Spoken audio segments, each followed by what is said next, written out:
नारायण पूछे तुलसी से दिलवा की बात हो। नारायण पूछे तुलसी से दिलवा की बात हो। नारायण पूछे तुलसी से के तहरो माता तुलसी के तहरो पिता हो।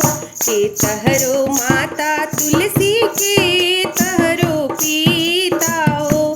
कहवा ही भैले आहो जन्म तोहार हो। नारायण पूछे तुलसी से दिलवा की बात हो। नारायण पूछे तुलसी से कहवा ही भैले तुलसी जन्म तोहार हो। नारायण पूछे तुलसी से दिलवा की बात हो। नारायण पूछे तुलसी से धरती हमरो माता होई मेघ हमरो पिता।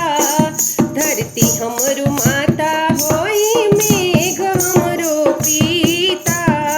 गंगा तीर भैले आहे जन्म हमार हो। नारायण पूछे तुलसी से दिलवा की बात हो। नारायण पूछे तुलसी से दिलवा की बात हो। नारायण पूछे तुलसी से कहाँ तहरो नैहर तुलसी कहाँ तहरो सासुर।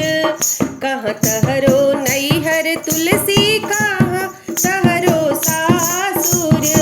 केकरा से भैले तुलसी तहरो विवाह हो। नारायण पूछे तुलसी से दिलवा की बात हो। नारायण पूछे तुलसी से के होवे आहो तुलसी प्राण के आधार हो। नारायण पूछे तुलसी से दिलवा की बात हो। नारायण पूछे तुलसी से